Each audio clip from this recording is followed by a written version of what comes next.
तो फ्रेंड्स, आज के इस वीडियो में हम डिस्कस करने वाले हैं भौतिक विज्ञान यानी फिजिक्स के टॉप 20 एमसीक्यू। और ये जो आरआरसी ग्रुप डी की हमारी सीरीज चल रही है, इसके लिए पार्ट नंबर 3 होने वाला है। इसके पहले भी हमने फिजिक्स के दो पार्ट बायोलॉजी के और 2 पार्ट केमिस्ट्री के ऑलरेडी अपलोड कर दिए हैं। अगर आपने नहीं देखे हैं तो नीचे डिस्क्रिप्शन में आपको लिंक मिलेगा, क्लिक करके वहाँ से देख सकते हैं। तो आज का सबसे पहला जो प्रश्न है हमारा, यह सड़कों पर रोशनी के लिए प्राय पीले लैंपों का प्रयोग किया जाता है। उन लैंपों में निम्न में से किस गैस का प्रयोग किया जाता है, यानी कौन सी गैस उनमें भरी होती है। तो ये होती है नियोन गैस। आपको ध्यान रखना है, वो जो पीले लैंप होते हैं वो होते हैं सोडियम लैंप, और उन सोडियम लैंपों में कौन सी गैस भरी जाती है, नियोन गैस। ध्यान रखना है, आपसे लैंपों के लिए पूछा जा सकता है। तो लैंप होते हैं सोडियम, यानी सोडियम के लैंप होते हैं और उनमें नियोन गैस भरी होती है। नंबर 2 है संक्रमण आयन किसमें प्रकाश को अवशोषित कर लेते हैं। देखिए, यहाँ पर संक्रमण आयन आ सकता है या फिर संक्रमण तत्व आ सकता है। ग्रुप डी के तत्वों को संक्रमण तत्व भी कहते हैं।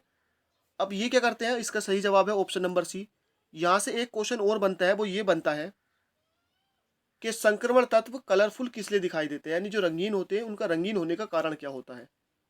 तो संक्रमण तत्व क्या होते हैं, दृश्य प्रकाश की जो किरण होते हैं उसे अवशोषित कर लेते हैं। यहाँ पर है प्रकाश को अवशोषित करते हैं, तो दृश्य प्रकाश की किरण को अवशोषित करते हैं और निम्न ऊर्जा स्तर से उच्च ऊर्जा स्तर में चले जाते हैं। उसके बाद क्या होता है, जब ये उच्च ऊर्जा स्तर में जाते हैं तो प्रकाश की कुछ किरणों को ये क्या कर देते हैं, परावर्तित कर देते हैं, यानी कि जैसा आती है वैसे ही इसको परावर्तित कर देते हैं। और जब ये परावर्तित करते हैं तो जिस कलर की किरण को ये परावर्तित करते हैं उसी कलर को ये शो करते हैं।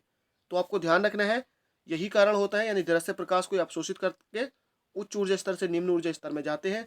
तो यही कारण होता है इनके कलरफुल होने का, और दृश्य प्रकाश को ये अवशोषित करते हैं। नेक्स्ट है क्वेश्चन नंबर 3।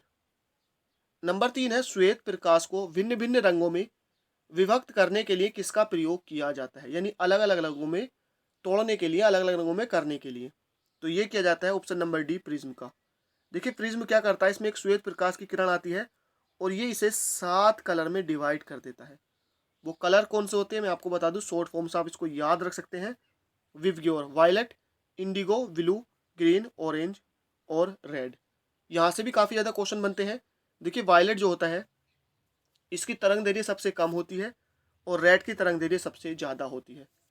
सबसे अधिक प्रकीर्णन वायलेट का होता है और सबसे कम प्रकीर्णन किसका होता है, लाल रंग का होता है। नेक्स्ट है क्वेश्चन नंबर 4। क्वेश्चन नंबर 4 है प्रकाश के परिक्षेपण का अध्ययन करने के लिए किस उपकरण का प्रयोग किया जाता है। तो क्या आता है ऑप्शन नंबर सी, स्पेक्ट्रोमीटर का। किसका क्या आता है, स्पेक्ट्रोमीटर का। नंबर 5 है सूर्य उदय और सूर्य अस्त के समय वायुमंडल में लालिमा किस कारण छा जाती है।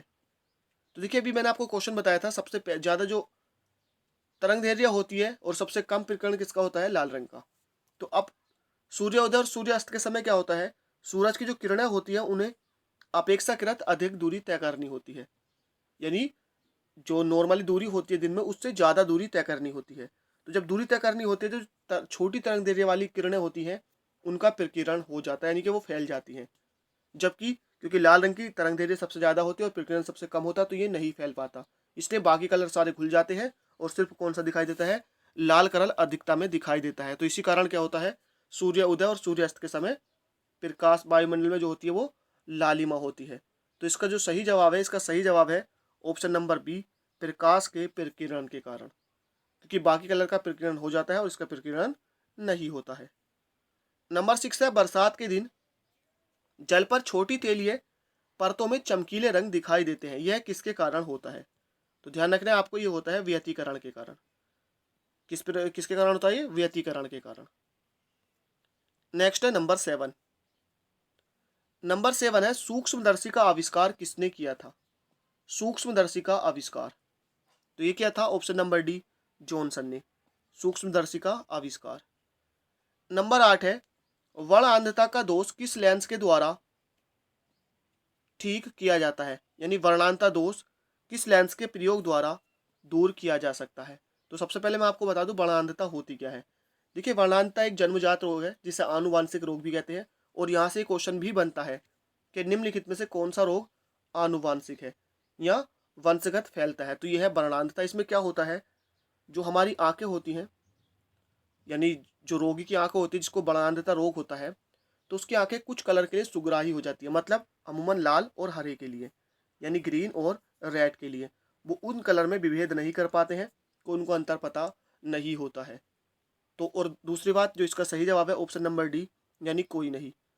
वर्णांधता दोष किस लेंस के प्रयोग द्वारा दूर किया जाता है, तो इसके कोई ऐसा लेंस नहीं है जिससे वर्णांधता रोग को दूर किया जा सके। तो इसका सही जवाब है उपयुक्त में से कोई नहीं। मैंने आपको बताया ये आनुवांशिक रोग है, वंशगत फैलता है और इसका कोई रोग नहीं है। नेक्स्ट है नंबर 9। वायुमंडल के ऊपरी भाग में ओजोन परत हमारी किससे रक्षा करती है? तो ये करती है ऑप्शन नंबर सी, परावैंगनी किरणों से। आपको ध्यान रखना है किससे करती है, परावैंगनी किरणों से। और ओजोन परत से क्वेश्चन पूछा जाता है कि किस मंडल में स्थित है, समताप मंडल में ओजोन परत स्थित है। नेक्स्ट है नंबर 10। क्वेश्चन नंबर 10 है, किसी स्थिति में दूर की चीजें फोकस से हटकर दिखाई देती है, यानी किस स्थिति में?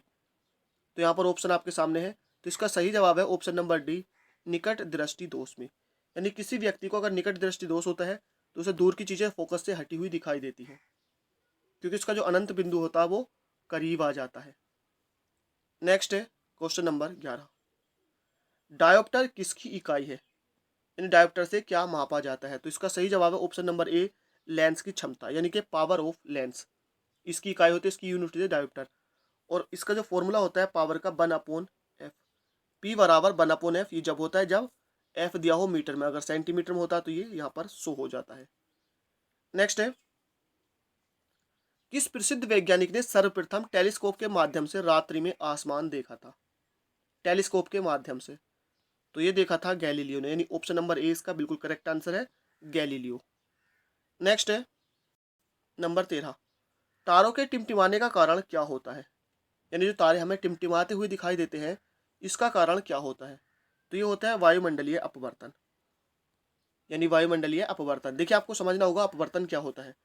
परावर्तन और अपवर्तन दो घटनाएं होती है। परावर्तन क्या होता है कि कोई प्रकाश की किरण अगर किसी वस्तु से टकराकर वापस उसी माध्यम में लौट जाती है, तो ये होता है परावर्तन।